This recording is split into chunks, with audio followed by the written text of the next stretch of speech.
Hello friends, welcome to VJS works. இன்றைக்கி ஒரு chicken gravy தாங்க பார்க்க போகிறோம்.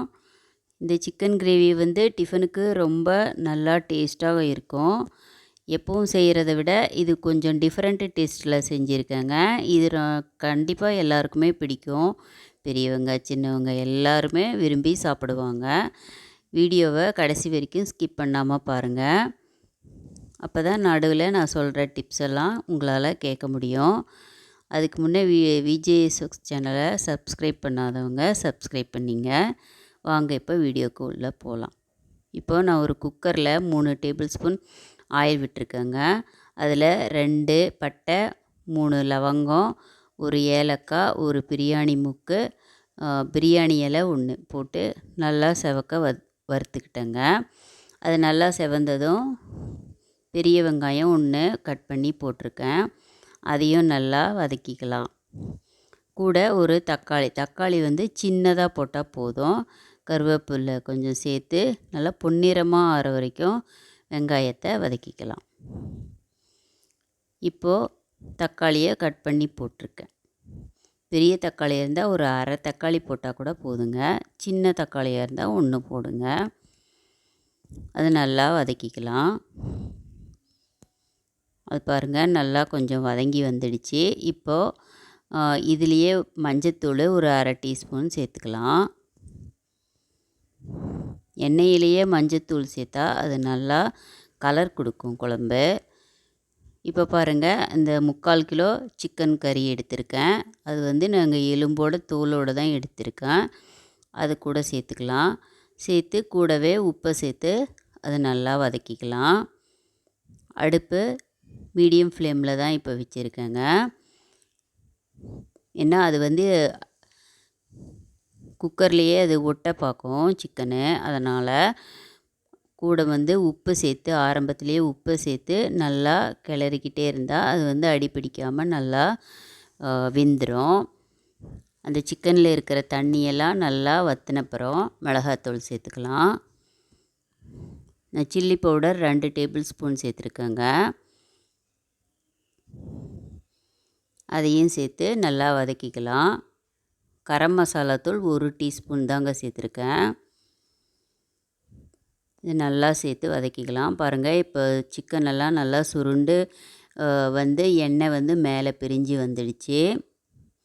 இந்த ஸ்டேஜில் நாம் கொஞ்சம் தண்ணி சேர்த்து குக்கரை மூடி வச்சு சிக்கனை வேக வச்சுக்கலாம். சிக்கன் ஒரு 4 விசில் விட்டால் நல்லா வெந்துருங்க.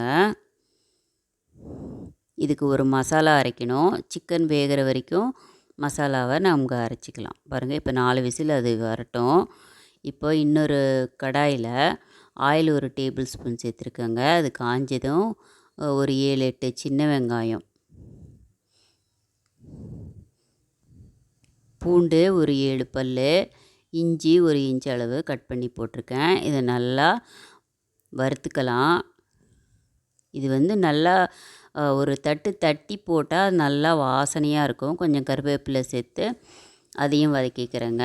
இப்போ இன்னும் ஒரு சின்ன தக்காளி, ஒரு பெரிய தக்காளி எடுத்து அதை 2ஆக கட் பண்ணி அது குழம்புல பாதி போட்டு மீதி பாதியை மசாலா அரைக்கிறதுக்கு சேர்த்துக்கலாம். அதையும் வறுத்துக்கிட்டேங்க. இப்போ கொத்தமல்லி விதை ஒரு 3 டேபிள் ஸ்பூனு,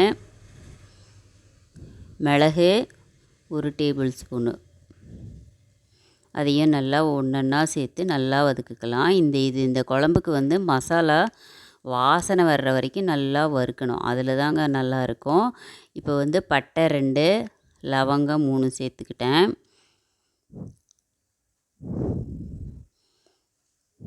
ஒரே ஒரு ஏலக்காய் சேர்த்துக்கலாம். நல்லா வாசனை வர்ற வரைக்கும் வதக்கணுங்க. கொஞ்சமாக கல்பாசி சேர்த்துருக்கேங்க.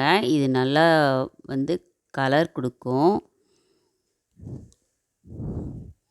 சோம்பு 1 டீஸ்பூன் சேர்த்துக்கலாம். இதை நல்லா வாசனை வர்ற வரைக்கும் இந்த மசாலாலாம் நல்லா வறுக்க அதாவது அடுப்பை மீடியமாக வச்சு வறுத்துக்கிட்டே இருந்தால் நல்லா வாசனை வரும். இப்போது கசகசா 1 டீஸ்பூன் சேர்த்துக்கிட்டேன். இதையும் சேர்த்து நல்லா வறுத்துக்கலாம். இது நல்லா செவக்க பொன்னிறமாக ஆற வரைக்கும் நல்லா வறுத்துக்கணும். கடைசியாக முந்திரி பருப்பு ஒரு 6 பருப்பு சேர்த்துக்கிட்டேன். இது குழம்பு வந்து கெட்டி கொடுக்கும். நமக்கு எந்த அளவு குழம்பு வேணுமோ அந்த அளவு இப்போ தேங்காய் சேர்த்துக்கலாம். நான் ஒரு 1/2 கப் அளவு தேங்காய் துருவல் சேர்த்துக்கிட்டேங்க. இது ஈரப்பதம் போகிற வரைக்கும் நல்லா வறுத்து எடுத்துக்கலாம். எடுத்து நல்லா நைஸாக அரைச்சி எடுத்துக்கலாம்.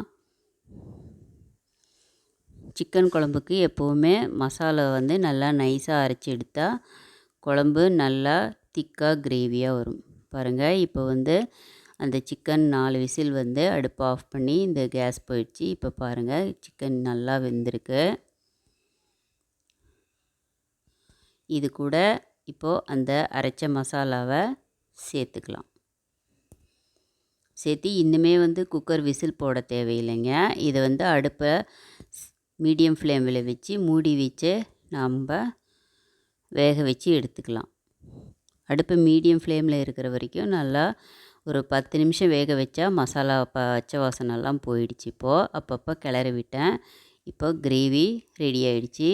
இது இட்லி, தோசை, பூரி, சப்பாத்தி எல்லாத்துக்குமே நல்லாயிருக்கும். ஒரு தடவை ட்ரை பண்ணுங்கள். ட்ரை பண்ணிவிட்டு விஜேஎஸ் ஒர்க்ஸ் சேனலை சப்ஸ்கிரைப் பண்ணுங்கள், கமெண்ட் சொல்லுங்கள், லைக் பண்ணுங்கள். தேங்க்ஸ் ஃபார் வாட்சிங்.